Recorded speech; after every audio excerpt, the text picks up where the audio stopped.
Hello, everyone, and welcome to Musing, music for the adventurous listener here on CJSW 90.9 FM in Calgary. I'm your host, Janna Sailor. Thank you for joining me for conversation, exploration, and amazing Canadian music.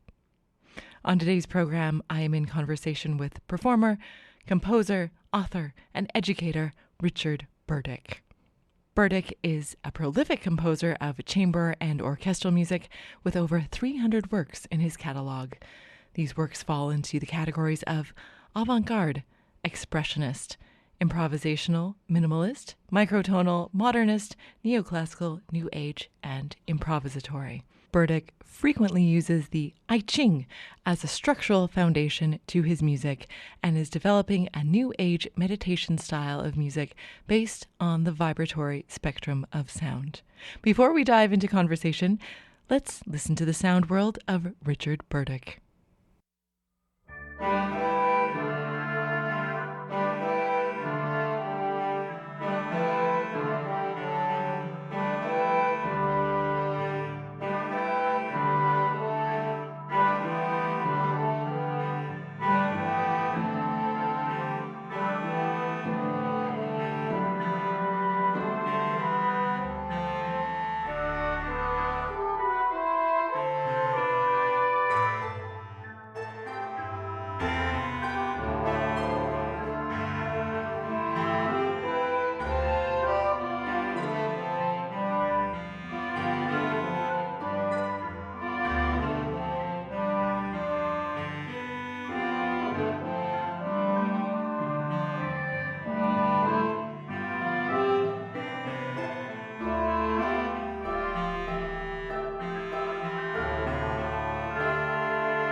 Richard, thank you so much for being my guest today on Musing. Thank you too. It's a real privilege. I appreciate it. Yeah, well, let's dive right in. So, for folks that have yet to encounter your artistry, how do you describe your creative work? I write chamber music, like the Regina Symphony Orchestra core of 12 players. I write a lot for that. And then similar smaller groups.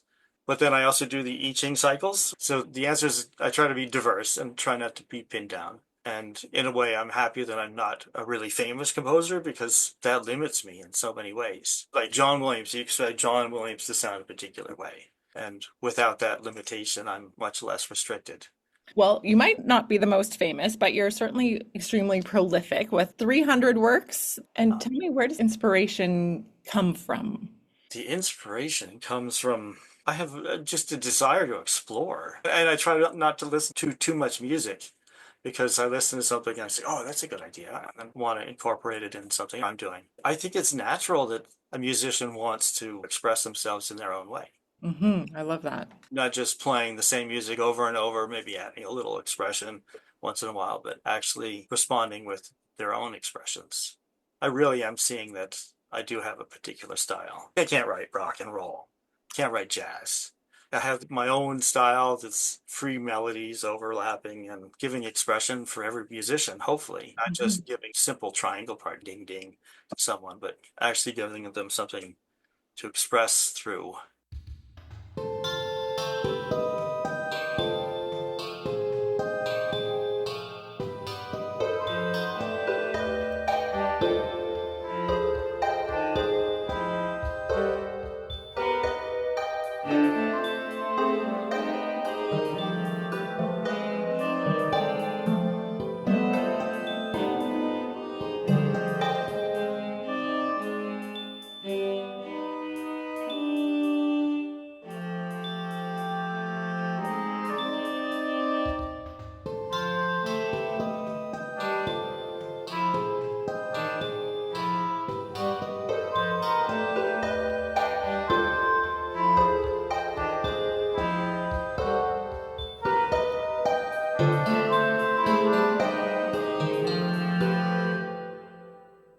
So you have a more traditional role as principal horn of the Yes. Regina Symphony, as you mentioned. I'm curious how that complement or inform, or perhaps your composition is a reaction to this more traditional world that you live in. So the symphony contract says up to 20 hours a week. I'm on contract full time. So actually on the job is like 20 hours at the most. But then our contract says, for employment reasons, we need to be practicing for 15 hours a week at least. So that clause says, okay, I'm going to record. And I find this is the best way to improve as a musician. Actually sit and record and listen back and, are you in tune? Are you expressive? Is it rhythmically accurate? And then I do a lot of multi-tracking. So like I've recorded just about every 19th century horn quartet, horn trio that I can find, written for French horns from the 19th century. So I spent a lot of time recording, like a few hours every afternoon. But that impetus of fulfilling my contract with the symphony, that 15 hours, means I'm recording and I can actually prove that I did this time. So I'm doing that. That's why I turn out so many CDs. My first CD was 25 years ago. One of my favorite movies, the soundtrack, incorporated live instruments like oboes and violins with electronic melodies, electronic generated melodies. I love that. It's tape or hopefully videotape, put pictures along with the music, and then incorporate live instruments with pre-recorded sounds. And you can do anything. The piece that I want to feature, Esquisse Me, it's flute, horn, harp, videotape. But really the sound is just those three instruments, flute, horn, and harp. Georges Barbateau, a French composer, wrote a very similar piece for the same ensemble. So it's in response to his work. But one day, a whole flock of crows came through my backyard, like really noisy, like 50 crows in the backyard tree. So I videotaped that.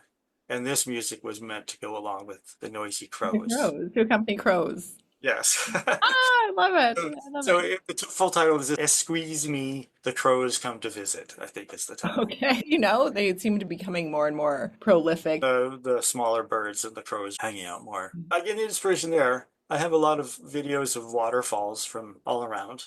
I videotaped Castle. It's really nice waterfalls there on Highway 3. So I videotaped that and I finished that. That was really easy.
So would you say that writing music is kind of your way of processing or interpreting or enjoying, enhancing your Oh, enjoyment of the world around you? there's certainly an enjoyment there. The enjoyment of creating and the diligence, I think it might be the right word, of actually sticking with it. I've really learned sticking with it. Like you start something and it only takes a few days probably.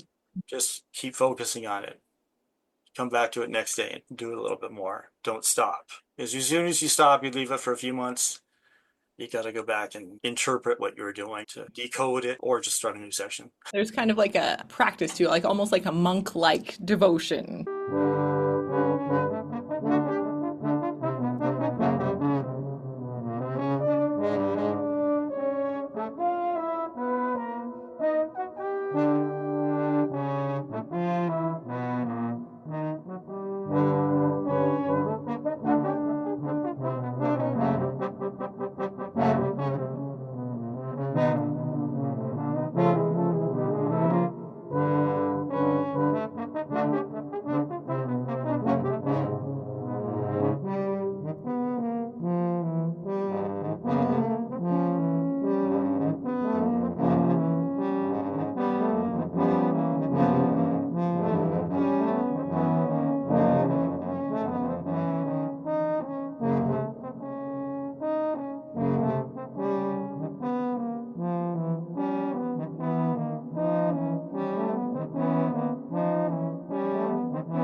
So let's talk in more detail about your compositional process and Yes. philosophy around music making. You've even written a book. So that goes into more detail about your compositional process. Well, there's a whole bunch of charts. Part of it is introduction, talking about things like interpretation of dynamics, because there's the standard like orchestra musicians say forte is loud, piano soft, but there's other ways of looking at that. You could say there's a emotional aspect to it. Piano soft is warm, expressive, forte is edgy, you know. Then there's times when it's marked soft, but you have the lead voice, so you have to play it like soft, but pretty loud. So it goes into that kind of stuff. Can you talk us through, if for folks that have never heard of I Ching, what is it and how do you translate that then into composition? So the I Ching is done by either a positive or a negative. They drew it as a solid line or a broken line. Okay. So to look at the I Ching, there's 6 lines, and you can see it as a scale. Let's say solid, solid, solid. I use as whole steps. So you just say C to D is whole step, D to E whole step, E to F sharp whole step. Let's say 3 broken lines. Each of these 64 is divided into 2 groups of 3. And it's when I studied the scales in northern India, I realized they always did the perfect fifth as a separation of the top set and the bottom set, top set, bottom set. So if you're in C, then the first set is like C, D, E, F sharp. And the second set, let's say, is all broken lines or half steps, then it's G, A flat, A, B flat. Essentially like tone sets. That's right. So that scale would be that. The I Ching suggests 64 different scales, 64 different rhythm patterns, and you can look at them in different ways because you can use, like, is sign a solid line is 3 and a broken line is 2, or solid line is 2, a broken line is 1 in a rhythm pattern. You have choices, and this is an ancient thing. I see it as an ancient machine, years turning, or the cycle of the year, and it starts with all solid, which I associate with summer solstice, going down to all broken, which I associate with the winter solstice. So there's that opposites, and it cycles through this. So the I Ching cycle, that CD77, goes through all 64 patterns. It starts at F, where A equals 432, so that major third relationship. So if A equals 432, that perfect major third is where it starts, on F, symbolizing high summer, going around to C, winter, and back around. And each step rises about 20 cents. So in this piano work, it's tuned so that you start in F and you gradually rise in pitch. You gradually go faster, like 1 click per minute faster per 64.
you have a very extensive discography of your music, and they're all numbered. I could remember a number way better than a title or a name.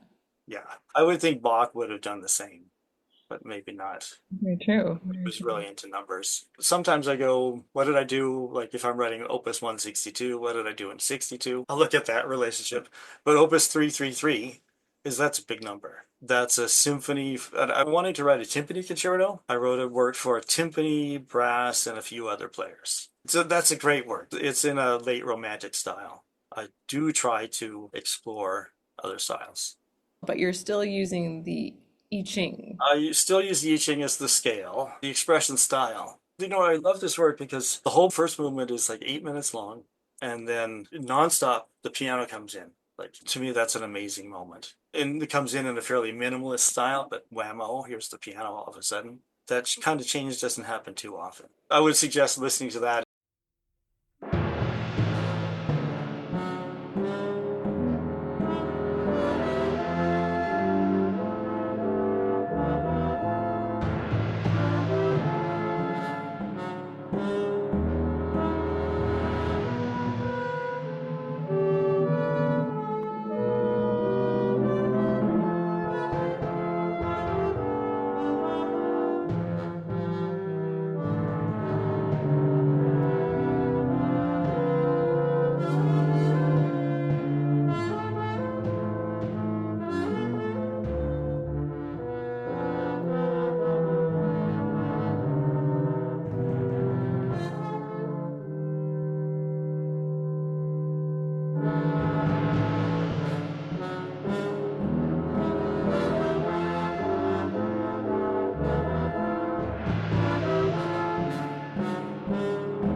Well, talk to me about, you mentioned CD 42 was very 42. significant in your output. That's the CD I recorded. The most famous horn quartet is by Paul Hindemith, and he did variations on a German song called Ich schelle meine Horn. I play my horn. On the same CD, I wrote variations on that old German song too. I think it's 7 horns. But I was recording in surround sound back in 2019. The sound is so much better than recording in stereo. Recording in surround gives you the spatial feeling that even in stereo, when it's mixed to stereo. So I chose that track. That work is more of an expressionistic work. That's why I don't want to be pinned down, because I do like that period, that 1950s style music, expressionist as well as neoclassical. Nice. And so you mentioned that there's a bit of a meditative aspect to, especially the I Ching. Tell us a little bit more about that spiritual quality. I'd have to go back to CD2, way back.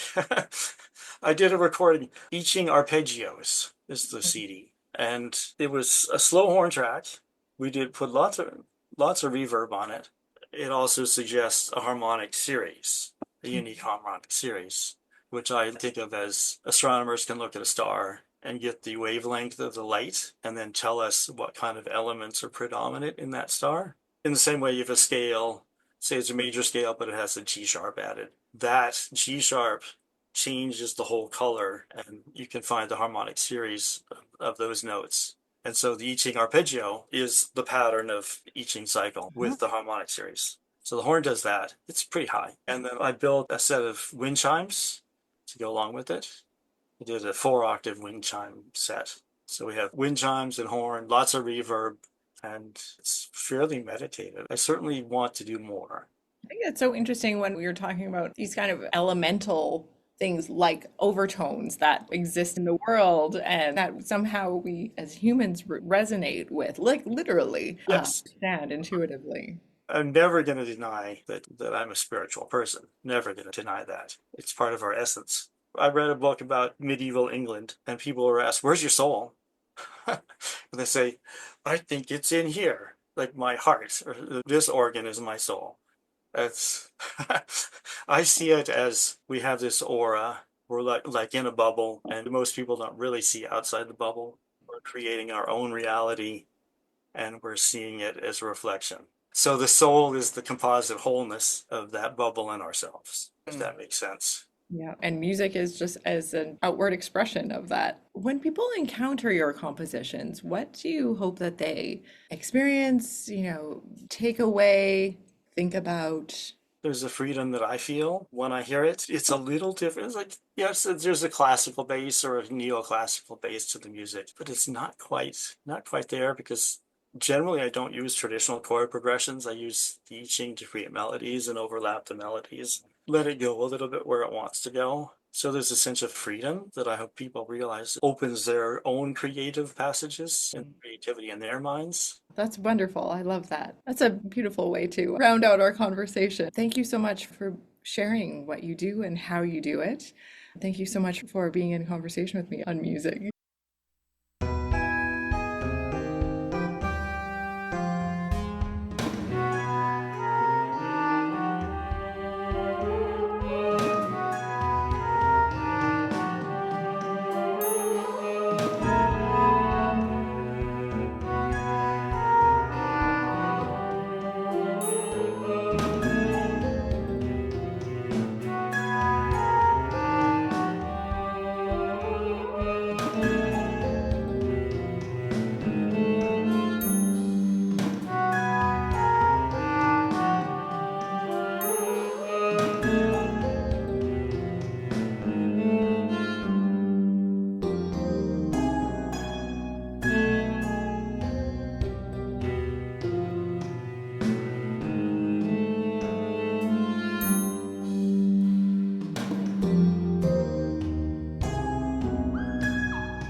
This has been Musing on CJSW 90.9 FM in Calgary.